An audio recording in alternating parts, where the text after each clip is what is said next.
Welcome, everyone. Thanks so much for making time in your busy lives to come here on a Thursday afternoon, late lunchtime. Today, the topic is weight optimization.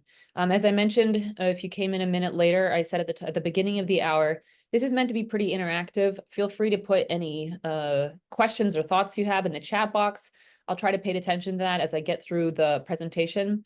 I'll try to limit the presentation to not much more than about 30 minutes. I tend to be long-winded. There's a lot of good stuff to talk about, but just feel free to put anything you're thinking about or I want to ask about in the chat box. I'll get to it before the end of the hour. And also feel free to ask any questions about anything in general related to functional medicine, wellness, or health.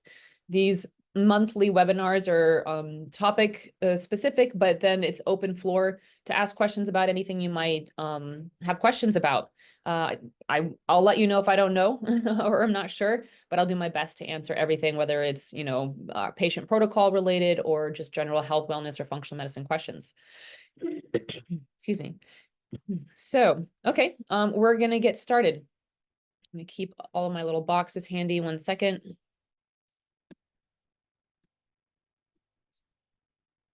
Okay, so you should be able to see my screen right now. You should be able to see the presentation on weight optimization. If you can't, do let me know in the chat box. If you can't see anything or have any technological issues. But so welcome. The topic today is weight optimization. When is this never a big topic? This is always a hot topic. That being said, you notice that the topic isn't how to lose weight.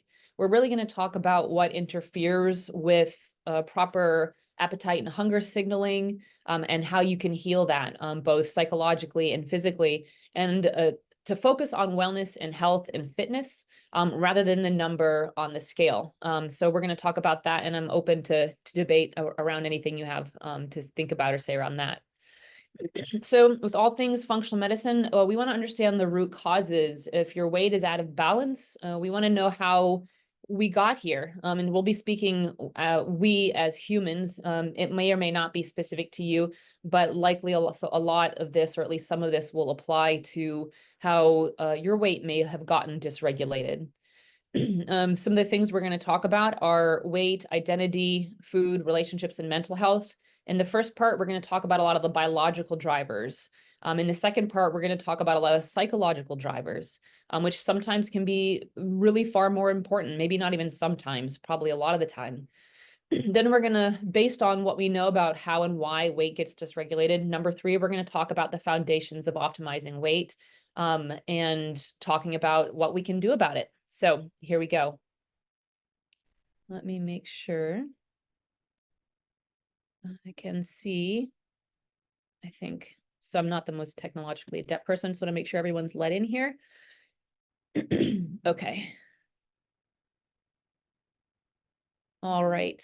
You can still see my screen, I'm pretty sure. But 1 second, let me get back over to my screen. There we go. Okay, I might take some breaks to make sure I need to let somebody in. But so if we want to know what to do about healing anything, we want to know how we got here.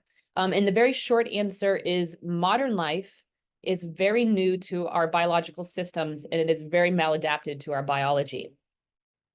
So in very recent history, and we're going to have a little chart here down the road, we used to have much more limited access to food, and it was a very different quality. Today, we talk about eating healthy or eating whole foods or eating unprocessed. That wasn't a diet or a choice for most of human history until very recently. That's just what food was, and that's the only choices you had. The second really important part as to why there's such an epidemic or pandemic really of weight gain and why so many of us struggle is our modern life has us being much more sedentary than humans ever were throughout all of history. Movement was a lot more than it is in our modern life. So what does that actually look like? So nutrition was basically what we could grow, hunt, fish, trade with our neighbors. It had a much higher fiber content, much lower sugar content. We're going to go into that. And there was actually limited availability. You couldn't just go into your kitchen. Most of us weren't wealthy. Most of us were peasants or serfs or even something worse. And we couldn't eat whenever and however we want. And a lot of places in the world still 1, maybe 2 meals a day. I'm not a huge proponent for intermittent fasting as a cure for everything. Really, I'm just trying to drive home the point that we really didn't have access to food, especially the quality of food that we now do, which is very poor, just whenever and however we want. We experienced actual hunger much more regularly. The other extremely important point, and honestly, this one slide sums up kind of everything if you wanted to go for a break and not listen to the rest of the webinar, but we also moved a ton. Humans put in anthropologically about 5 hours of work towards surviving on a daily basis on average. And 2 to 2.5 hours of that was physical movement. Humans averaged about 5 to 9 miles of walking a day, which meant maybe some days they weren't hardly walking at all, but once a week they had to walk 15, 20 miles to get to what they needed to do for that day in regards to food, social or cultural obligations, military, that sort of stuff. So what I'm going to talk about later on in this PowerPoint is to really normalize movement. Right now, we kind of talk about, and it's still a very good foundation. Okay, I got a half-hour walk-in, or maybe I got 150 minutes a week. That's what the FDA recommends for a basic exercise. But people didn't used to exercise so much. They just had to walk and move and lift and do things every single day just to survive. So in a nutshell, that's a huge part of why modern humans have such struggles with weight. So how did we end up so sedentary? And this sums it up right here. As technologies developed, amazing technologies, everything from household technologies, the dishwasher, plumbing, electricity to keep us warm, all of this stuff freed us up from a lot of activity that we used to have to do just to survive. Getting the water, going to the bathroom, not directly in the house, staying warm, getting the things we need to stay warm. Yeah, next one. On top of the technology that's freed us from a lot of the movement we used to have to do to survive, we now also have desk jobs, most of us, not everyone. And we're working 40 or more hours a week. Most of us are working more than 8 hours a day at our job, plus commuting.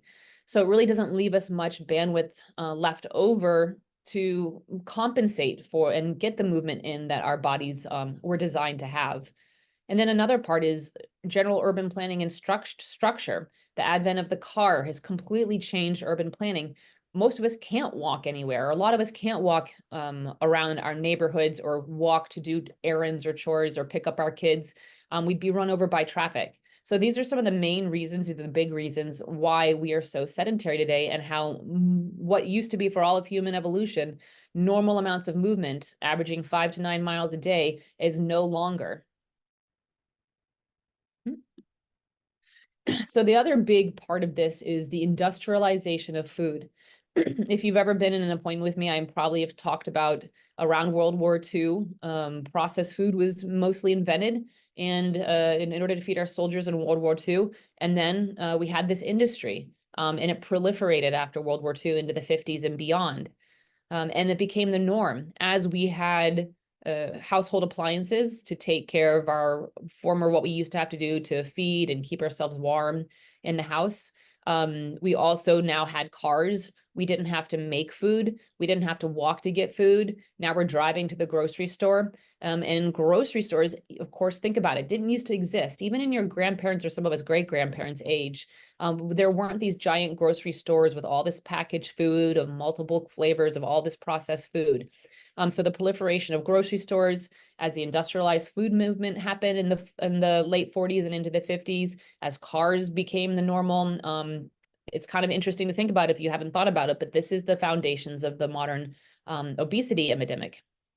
And then the other thing, and I didn't write this word down, but feminism contributed to the obesity epidemic. Most of us women, all we were allowed to do was to figure out how to feed our family. We had to go to the market. We had to clean everything. We had to harvest everything. We had to process it. That was most of our lives. We had to fetch the water. We had to clean up. Very physically demanding things. Technology and processed food freed women from all of these chores and also allowed us to enter the workforce. So now what used to be the job of women to go harvest and create food based from whole foods, local sources, no one has the time for that anymore. And most of us don't, or it's not the norm. And we now are relying on grocery stores and processed food as the norm. Okay, let's talk about sugar. Sugar is another, not to overuse a word, but another modern pandemic. Epidemic meaning kind of local to the country, pandemic meaning worldwide, different in different places, but certainly at least epidemic in the United States and a lot of Western places that have been influenced by Western industrialized food. So sometimes people will say something about, oh, I went on a strict diet, low sugar, avoided processed foods. And I always like to point out that's not a strict diet. That's just how humans used to eat. So sugar intake has drastically increased over the last century. One 12-ounce soda it used to be what the amount of sugar that the average American ate in 5 days in 1822. Now we eat on average, an American eats the equivalent sugar in a 12-ounce soda every 7 hours. I'm not going to spend a ton of time on the science today around what sugar does to the human body, but it's not really meant for human consumption. And so it might be a bit of a mental stretch because sugar is so normalized and rewarding yourself is so normalized. But looking at the fact that, again, our parents, grandparents, or great-grandparents, depending on how old you are, didn't have access to this and wasn't a normal part of our human diet that recently, just eliminating sugar can be really, really important for human health. It may influence your weight, and it significantly decreases your risks for a lot of diseases. And we'll look at that on a slide. So yeah, the average American, think about it, eats more than 100 pounds of sugar per year. Now, probably a lot of the people here today, including me, really don't eat much sugar. So that means someone else is eating our sugar for us. That means someone else is eating our 150, 200 pounds of sugar to compensate for a lot of us who aren't eating that sugar. It's kind of mind-blowing, and it really explains a lot, not just of the obesity, but it also plays a role in mental health and, of course, a lot of diseases. So just to point it out, access to sugar production, sugar consumption really skyrocketed. You can see that round about the 1970s. One thing that can be interesting is if you look at TV, videos, movies from, the 1970s or earlier, there's a lot less overweight people, and there's no judgment around this. Weight is not a moral, ethical, or self-worth issue. But we've kind of all become victims of a lot of the benefits of modernity. But you'll see that obesity skyrockets along with sugar consumption here. And the very interesting thing is you can't quite see it, but in other places, in very recent years, you see sugar go from this top black box down to this little bit lower little black box. So there's some decrease in sugar consumption, either driven from awareness, could also be from sugar substitutes, which are somewhat questionable. But you also see, sugar consumption was increasing before the obesity prevalence. So the other major thing that was happening in the 50s and 60s was sedentarism, was technology developments that allowed us not to move as much, the development of the car, grocery stores, household appliances, that sort of thing. So that kind of explains a lot of how we got here, why a lot of us from maybe even a very young age have had to struggle with our relationships with food and with weight. So that then brings us to sometimes a even more important part. And I kind of, we don't want to have a victim mentality, but a lot of us kind of are victims of the food industrialization and very early identities and relationships with food that can impact our ability to make healthy choices. A lot of us who have struggled with weight could probably write a book on what you should eat and what you should do, but it can be very difficult to make choices for our wellness if it's very much tied up in dysfunctional food relationships. So the thing I want to point out with is, and I'm not a good person to work with if you just want to lose weight at all costs, because what I'm really interested in is health, fitness, and wellness. How good do you feel? Are your labs good? Are you fit? Can you walk 9 miles to the next town if you need to? That should be something I think most people without other extenuating circumstances should be able to do for basic fitness. So just remember that if you have weight issues and you are looking to change your weight issue, functional medicine, root cause. It's not because weight is bad. It's not because you are bad. Let's look at how you got here and let's focus on getting you well, getting you fit, and having you feel good. I'm a very big advocate of the body positivity movement, but I also like to asterisk footnote point out that that means body positivity while doing loving and nourishing things for yourself and not punishing things by putting inflammatory, dysregulating food into your body, by having food addictions, emotional eating, eating unconsciously. So body positivity, fitness at all sizes, and that still means that we want to take care of ourselves.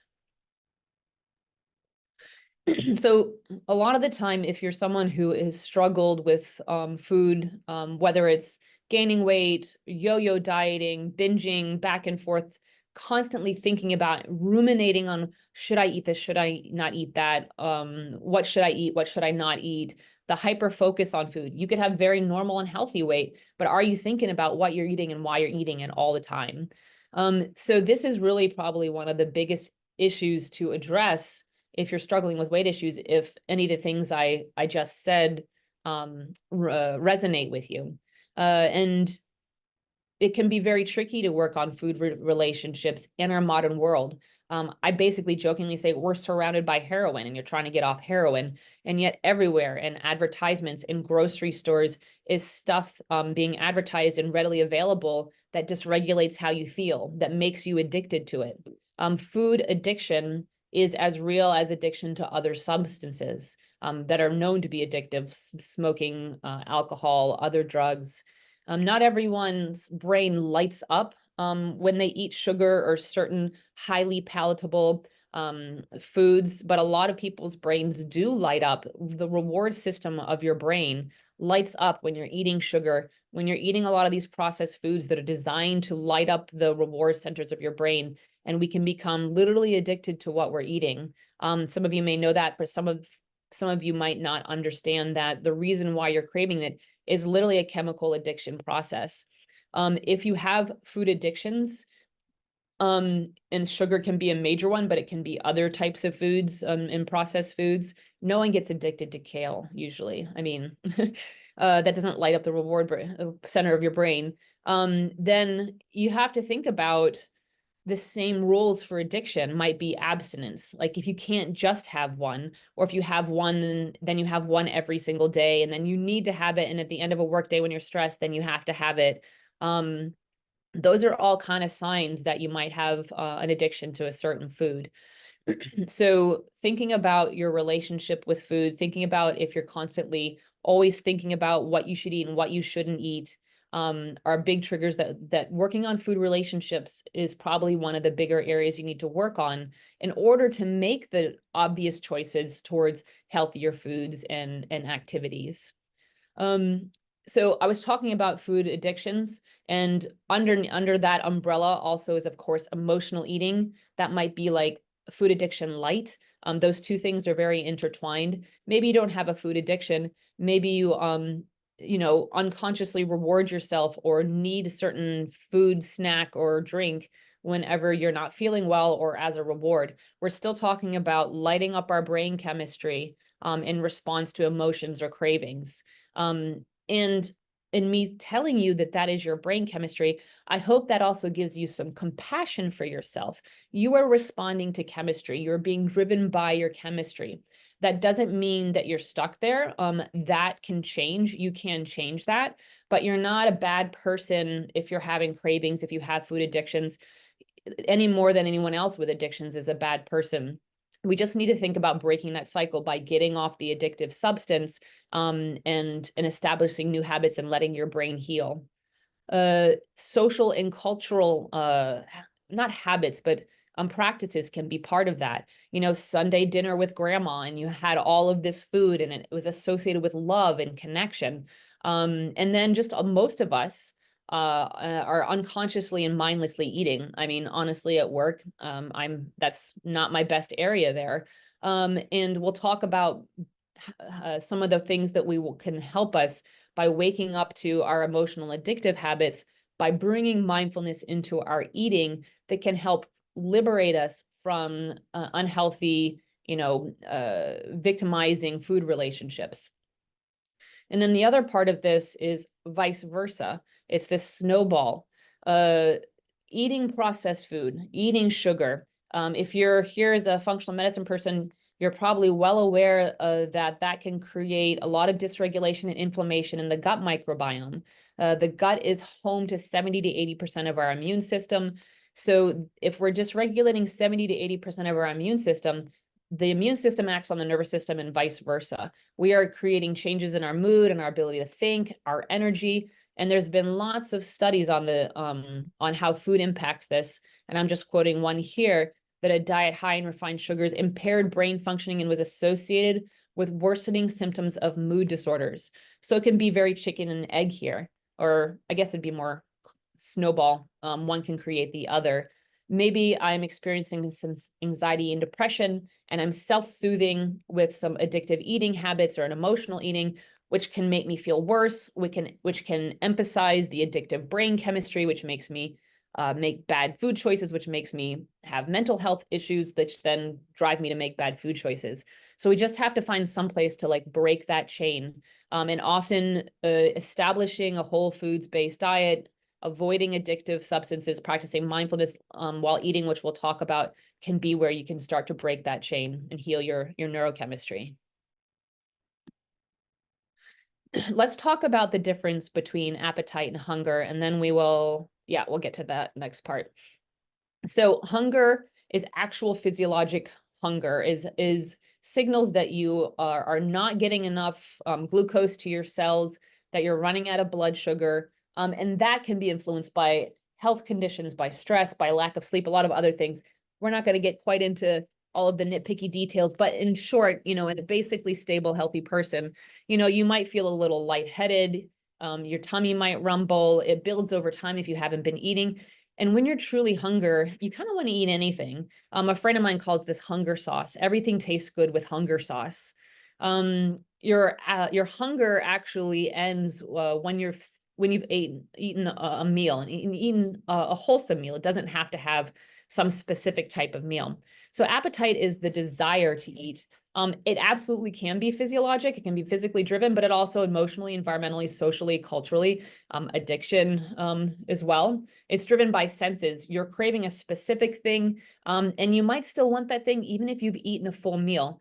These things can get confusing because I won't get into it, but the science of obesity can be very dysregulated hunger signaling. So this is kind of in the basic population, like 90% of the population, or actually probably less now, with dysregulation of weight, with long-term on dysregulating diets, processed diets, sugars, chronic stress, your hunger signals can get actually dysregulated, and you might actually truly be like hungry all the time. That's a different topic, but for the average person, we can differentiate between these two. So one of the goals in weight optimization is reestablishing normal appetite and hunger cues. And the main ways to do it are, I might change the order, eat a whole foods unprocessed diet, liberate yourself from being a victim of these addictive habit forming, appetite driving foods, mood dysregulating foods. Working up, don't go out and walk 5 to 9 miles a day if you've never done it before, if you haven't done it in a while. But being active helps regulate hunger. It helps you have true hunger signalings. It helps retrain hunger signals. It gives you hunger sauce. So you're actually open to eating healthy food. You don't have to have that kind of one thing as the only thing you want. So modern food, sedentarism, being more active, and then stress, not getting enough sleep. There actually is an epidemic of lack of sleep. If your appetite is dysregulated and you check your sleep, maybe you're tracking your sleep with a watch or a phone, and you're not getting at least 7, don't kid yourself, at least 7, more like 8 of consistent sleep, good quality sleep, that's a major issue to work on in your weight and your appetite signaling. So what you're eating, being active, stress, including sleep, these are all things that will dysregulate your appetite and hunger. And even if you know exactly what you should be eating or doing, your hunger and appetite signals will be dysregulated. And then we're about to talk about mindfulness. Practicing conscious eating, not eating distracted, actually appreciating what sensations of what you're eating can help a lot in regulating appetite and hunger. So one exercise you can do to experience mindfulness and conscious eating is called the raisin meditation. There are YouTube videos for this. I don't really like a lot of them. Someday I'll get around to making one. Maybe it won't be much better, but so basically, I was taught this originally. You can spend 5 minutes, you can spend hours, but give yourself maybe 10, maybe 15 minutes with one raisin. And you're going to use all of your senses. You're going to feel it in your hand. You know, if you need to, close your eyes. You're going to be real present with this raisin. You're going to try not to think about it, all the future and past and other thoughts. You're really going to experience the sensation, the feel of this raisin. What's the temperature? What's the texture? Really experience and explore that texture. You're going to look at it. You're going to really get to know this raisin in a way you've probably never gotten to know a raisin before in your life. You're going to listen to it. You're going to smell it. You're going to feel it. And then you're going to put it in your mouth. And you're not going to chew it and swallow. You're going to roll it around in your mouth. You're going to really be with that sensation of the raisin in your mouth. Maybe you start giving it some pressure, some texture in between the tongue and roof of your mouth, maybe in different parts of your mouth, in your teeth. Make sure you're breathing through all of this. Really experience this raisin. So if you're someone who usually eats unconsciously, this is the other end of this spectrum. This is truly present conscious eating. For most of our meals, at least try to aim somewhere in the middle. One thing I say is being a little bit realistic, set your timer for 5 minutes and then put your phone away. Eat for 5 minutes, breakfast, lunch, dinner, without any distraction, trying to actually pay attention and slow down and actually chew your food. You know, they say 40 times, at least 20 or 30. Actually taste what you're feeling, actually sense what you're feeling, what emotions are coming up. Be with that food for 5 minutes. And then, you know, go back to whatever distracting activity and shove it in your face and move on. But just that's a good way to just give yourself a little bit of an introduction to mindfulness eating, trying to do that for at least 1 or 2 meals per day, 5 minutes at the beginning of the meal, and then go watch your show as you're eating, as you would like to. But you might be really surprised about how different your appetite and hunger and cravings are in relationship with food is if you're truly present with what you're eating. So now that we sort of know how we get to have dysregulated weight, dysregulated food relationships, our environment, our diet, our lack of movement, what do we do about it? So this is the part we could have just started with and been like, go do this, have a nice life. But we got to figure out how we got there. Otherwise, this stuff is just the same thing everyone says everywhere. Eat real food, low carb, low fat. And I would say that it doesn't matter. For some people, being on a high fat diet helps them control appetite and food addictions. That can be a very useful tool, but it's not like the holy grail of weight loss. It's certainly not for everyone. And if you're someone who wants to do a high fat diet for whatever reasons, whether it's food addictions, food relationships, appetites, satiety, there's a diet called ketotarian. It is a plant-based high fat diet, not meat and cheese and all that sort of stuff. You can have meat and cheese on this diet, but it's not healthy to have tons of fat from meat and cheese. That also being said, if you're thinking you're on a high fat diet, but you're still having 2 drinks a night and, you know, another processed meal is your treat meal, like you're actually kind of just getting the worst of both worlds. Like better to eat some healthy carbs. And here's a list than it is to eat, what do they call it? Dirty keto. That's probably the worst of both worlds. And the other thing I like to point out about specifically rice, potatoes, yams, is there's a lot of countries in the world that live on these carbohydrate foods who are very lean. So the problem isn't carbs. The problem is the processed food, is how dysregulated our bodies have gotten from processed food, stress, and lack of exercise, lack of movement.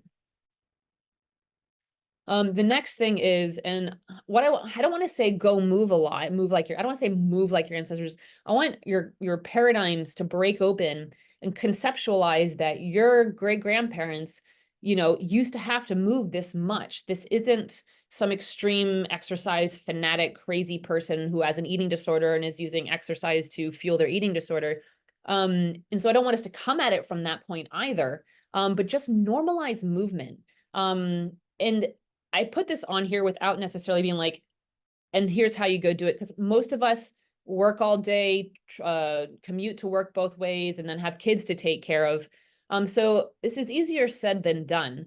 But there's some research from that TED Radio Hour has been talking about on their radio series called Body Electric. And it's not that fun, but what you basically do is every half hour, it's not just standing desks, but every half hour to hour for 5 minutes, get your heart rate up. Don't just stand, but like if you need to do jumping jacks and push-ups in your office, go for a hike real quick.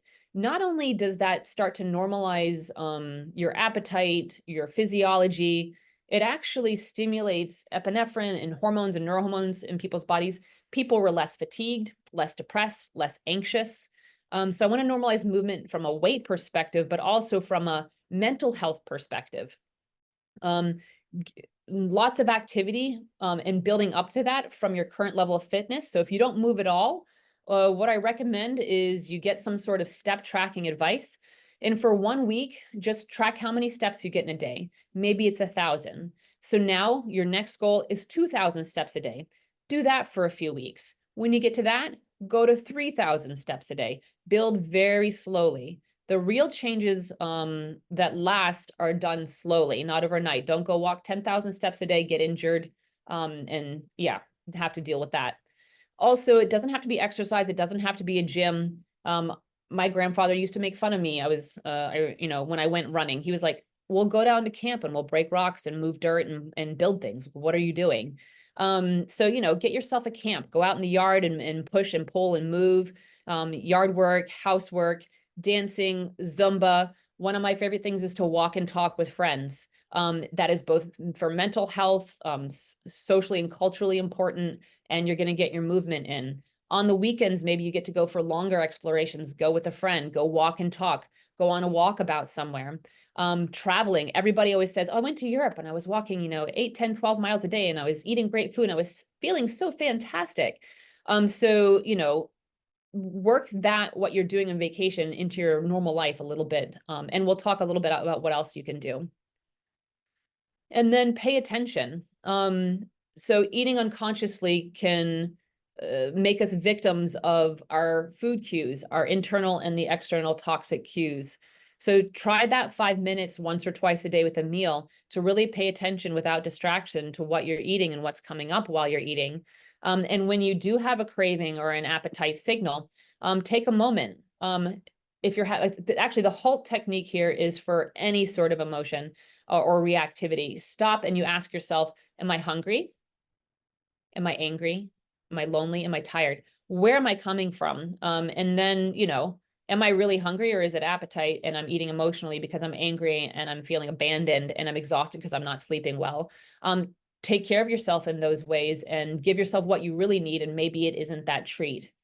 Yeah. And then chewing your food is a very, very simple way to begin eating more consciously, allowing your hunger signals to respond to the fact that you've eaten and to then make you satiated so you don't just continue eating.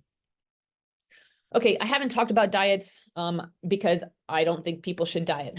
I haven't talked about all of the different diabetes medications that are being used. So we're just going to spend a brief moment about that. Diets don't work. If diets worked, then Women's Day magazine at the checkout counter of your grocery store wouldn't have a new diet on every magazine for as long as I've been alive. The biology, your body doesn't respond to severe calorie restriction. I don't mean any calorie restriction that like because you're eating well and appropriately and nourishing your body and exercising, you might have a little calorie restriction that's going to rebalance and optimize your weight. I'm talking about intentional, significant cutting of calories. If you only lose weight by going on severe calorie depriving diets, then that's not the weight that your body wants to be at. And so that brings us into the topic of set points. And sometimes the difficult topic to have with people is the weight you want to have isn't the weight your body wants to have. Especially if you've had that weight on your whole life, if you've had it for just a number of years. After menopause or andropause, different weight levels are actually the norm.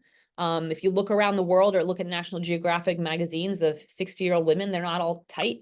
They do have bellies. It doesn't mean that you're doing something wrong. So our bodies do have set points. And in studying in obesity research, that can be a very frustrating thing for people. And so that's when I really just want to emphasize, are you fit? Are you taking care of yourself? Are your lab markers where we want them to be to reflect that you aren't developing any diseases? Focus on those things and learn to love and appreciate what your body can do for you. And then the other thing that we would really look at with functional medicine is underlying health issues. And this is just a handful. There certainly can be more: stress and sleep, hormone imbalances, and that can go both ways. Sometimes hormone imbalances can cause weight dysregulation. Vice versa, weight dysregulation, poor eating and exercise habits can cause hormone imbalances. Inflammation can dysregulate appetite, metabolism, and there is inheritance. There are people, you look at pictures of them when they're 2.5 years old and they were already chubby. And that's a toxic word. So I guess I would mean they are already demonstrating that they carry excess adipose tissue. So in those cases, especially, you're not a bad person. You're not doing anything wrong. You probably will have to work harder than other people who don't have that inheritance to keep a healthy weight and to have normal hunger signaling. But it is possible, and you can still be fit and well at any weight. So a few take-home questions. Think about from this, what is your relationship with food? Maybe practice some of the mindful eating habits, the 5 minutes here and there, the raisin meditation, to start to explore what your food relationship is. Are you thinking about food? What should I eat? Am I a bad person because I ate this? Are you constantly thinking about this? Is your identity and self-worth tied up with food? That is very dysregulating to weight optimization, to food relationships. So maybe it'd be more of a counseling situation to help you optimize your weight, not a diet and exercise situation, or at least not until you heal that food relationships. Yeah, so how does eating, food, and weight and body shape and size influence your identity? And then vice versa. How does your identity as someone with excess weight influence your dietary choices? If you're like, well, I'm overweight, it doesn't matter anyway. It does matter. You can still be well, you can still have health, you can still be fit at any size. Don't pay attention to the scale. And then, what I really always hope is to, start a little bit of something to have awakened you up to some possibilities, to some new paradigms. So what 2 or 3 things might you think about implementing in the next week, month, or year towards moving and eating more like your ancestors, whether that's getting off an addictive appetite signaling diet, whether it's beginning to look at your steps and normalize that more to what we're evolutionarily designed to be doing, whether it's more conscious eating, getting more sleep. Those are all basic things that you can be doing to get your appetite and hunger signaling and weight to balance according to your biology. So that's all. Thank you everyone so much. As usual, I talked more than a half hour. I'm going to see if there's anything in the chat box. I don't see anything in the chat box now. I'm going to hang out, and if anybody wants to pop open their video and ask or put anything in the chat box, or if you're like, I disagree with that, this is my experience, what about this? I'd love some more perspectives.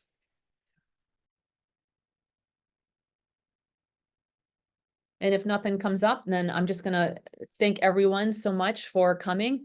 Thank you back to Rachel, who said that. I really, really appreciate it. I love being here. Hopefully you got something useful today. Spread the word. Thank you as well. Thank you, everyone.